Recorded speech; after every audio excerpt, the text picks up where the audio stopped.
Prologue, Antistia, Marcia, Amalthea, by Keren Margetts.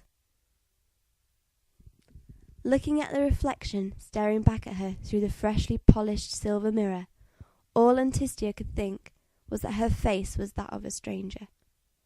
Fingering the blonde curls that were framing her face, she felt like a doll for her mother to dress up and play with.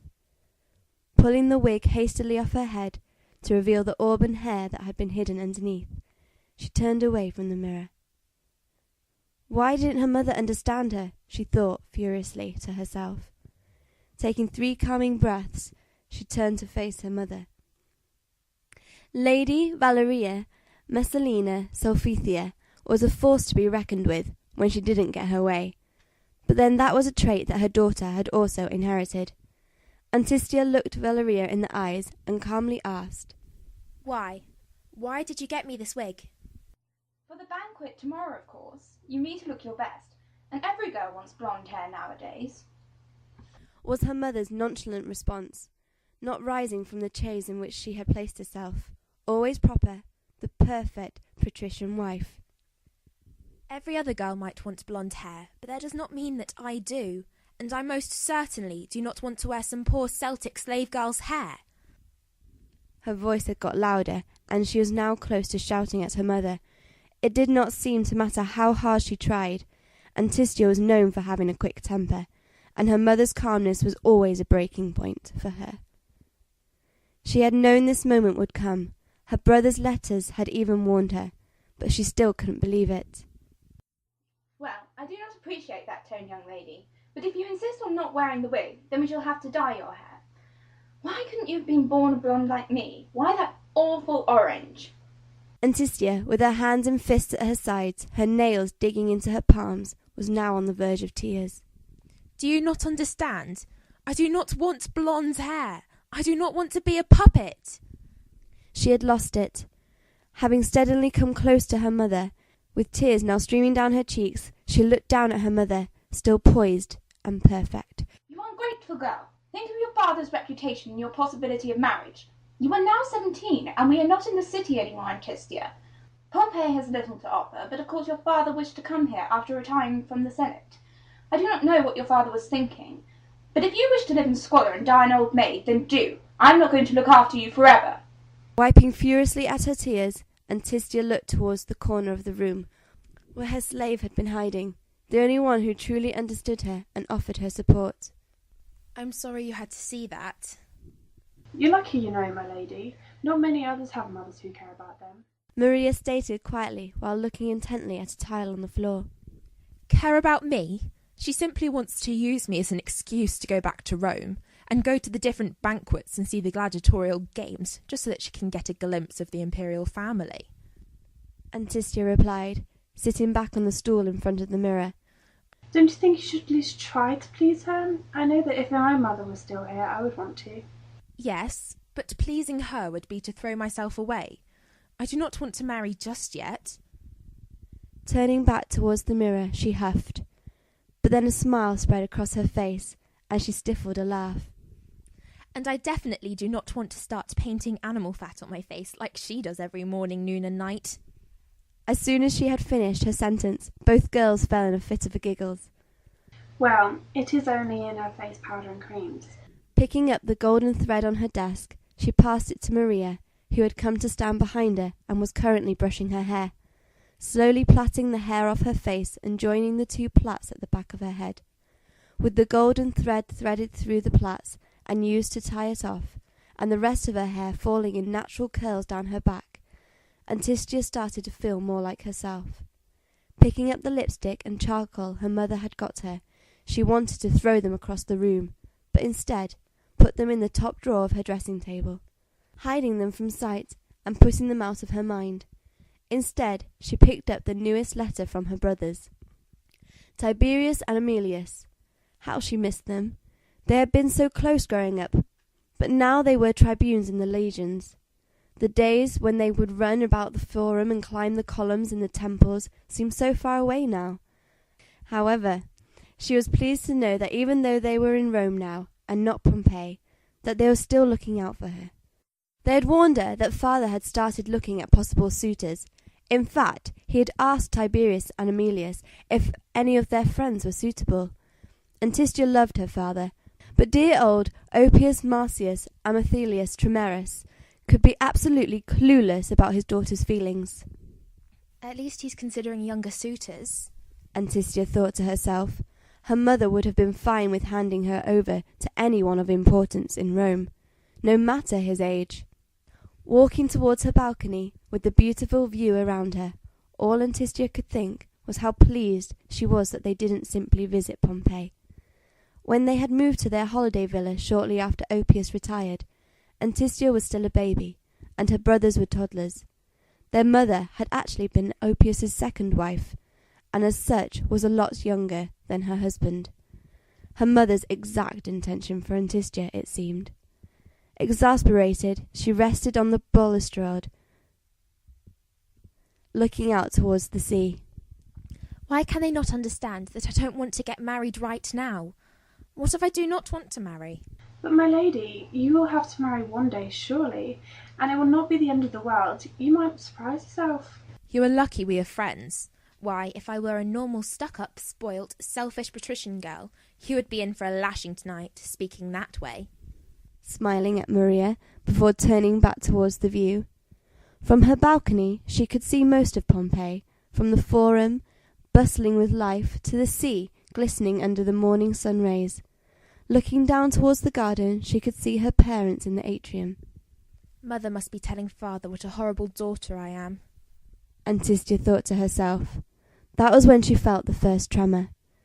The earth was shaking beneath her feet, and her and Maria were clutching each other and the pillars for support. Sounds of pottery breaking filled their ears, and vases, jars, bottles and sculptures fell from their perches and smashed on the hard floor. But as soon as it had started, it stopped. My lady, are you all right? Maria asked her worriedly. I am fine, Maria. And yourself? Antistia was lying to herself. She was shaking violently. She barely even heard Maria's response. There had been various tremors over the last few weeks, but this was the worst one yet. Looking towards the mountain towering in the distance, she thought she saw a giant in the mist. No, it cannot be, she muttered under her breath before turning to face Maria. I am going to the temple to pray to Diana. Please let my parents know. And before Maria could reply, Antistia was out of the room and walking down the hall. As she stepped outside, she took a deep breath, taking in the sea air, before turning and walking towards the temple. Hurriedly down the cobbled roads, turning the thought over and over in her mind, the thought that the giants might be breaking free of their prisons. But that would be impossible. The gods had imprisoned the giants. Their prisons were the mountains. She had always known that when the earth moved, it was because a giant was restless, and was moving in his prison, causing the land to shake. But there was a giant there, in the smoke behind the mountain. Antistia was starting to feel dizzy. A voice broke through her thoughts, snapping her from her reverie. Lady Antistia, are you all right? You do not look well. Did you get hurt in the tremor? The worried face was staring right at her, and the boy's hands were gripping her arms. I would appreciate it if you would let go of me. Why are you holding me anyway, Aurelius? Antistia replied as she shook his hands off her. You looked like you were going to faint. That's why I grabbed you, to try and wake you before you fell.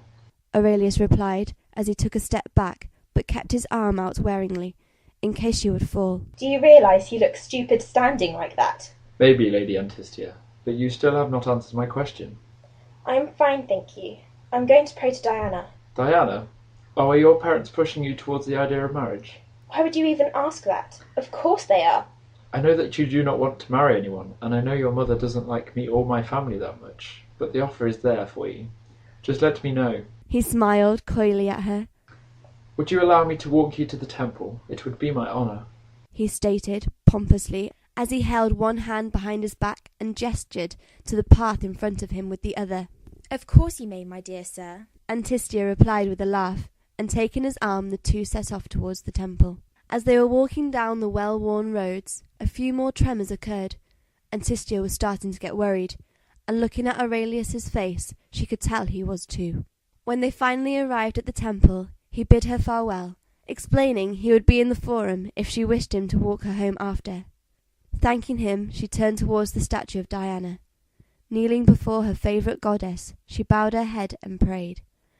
Prayed that her goddess might save her, not only from the possibility of marriage, but also from the wrath of the giants, if they were in fact rising again.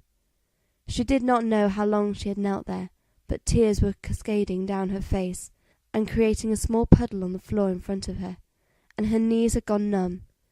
That was when she heard the screams. Rushing towards the front of the temple to look at the hub of the forum, all she could see was panic. Patricians and slaves alike were running to where she wasn't quite sure, but it looked like it was to the sea. Looking to the shadow of the mountain in the distance, she saw a massive pillar of black smoke spouting from the top. "Oh, goddess, no!" she cried to herself, but instead of running like the rest, she ran to the nearest pillar, and pulling her palla off, she wrapped it round the pillar, holding on to each end and starting to climb. She hadn't known why, but she had picked up her palla that morning. It hadn't been chilly. Swiftly climbing up the pillar, like her brothers and her had done when they were children, much to the annoyance of everyone else, she rose higher and higher, when Aurelius's voice broke through her thoughts once more. Antistia, what are you doing? We need to get to the boats. He shouted up at her. "You can run, Aurelius, but I want to see what is happening." Lady Antistia Marcia Amalthea, instead of thinking of yourself, think of your family. Think of me. We need to get to the boats. No, I told you, I am not going anywhere. Damn it! Before she could stop him, he was also climbing up the pillar. When they finally reached the top, they managed to climb up the frieze decorating the side of the roof, before sitting on the roof itself. You are crazy. Do you realise that, Antistia? They both looked towards the mountain in the distance. They couldn't hide their surprise at what they saw. Black smoke was rising from the mountain, raining down towards them and over the town. There were massive columns of smoke surrounding the mountain with shadowy figures hidden within. The giants, they both muttered. They both sat there on the roof, frozen with shock, gripping each other's hands. Then the smoke rained down on them. Aurelius quickly grabbed Antistia and pulled her closer to him, tucking her head against his chest and burying his head in her hair. They sat like that, just holding each other while ash rained down around them. The screams seemed distant now. Panic was beginning to set in. Antistia's argument with her mother seemed so long ago now. All she was wondering was whether she would make it out of this alive. She did not want to die. Tears flowing freely down her face and soaking Aurelius's toga. She was shaking, and all Aurelius could do was hold her and try to comfort her. He promised that it would be all right, that after this was over that they could find their families and they would move someplace nicer, maybe somewhere near Naples. By the time Aurelius dared to look around him, it had gone dark. Antistia was still sobbing, but the tears had stopped pouring down her cheeks. Antistia? Raising her head from his chest, Antistia turned to look around. Just as a massive tremor shook the temple and something poured out of the top of the mountain, the orange liquid was spurting into the air and was cascading down the mountain towards them. Holding on to each other as tightly as they could, horror filled their faces. When another, more violent tremor shook them again. The whole temple shook. It felt as if the pillars were moving beneath them. It tore them away from each other, and before Antistia could grab hold of the edge of the roof, she was falling towards the ground below, and the orange liquid that was rushing towards them. Aurelius tried to grab her hand, but couldn't, and was scrabbling against the temple roof, screaming after her, Antistia! The last thing she saw was Aurelius's face looking down at her, one arm outstretched, with tears pouring down his face as he looked helplessly below. Then it all went black.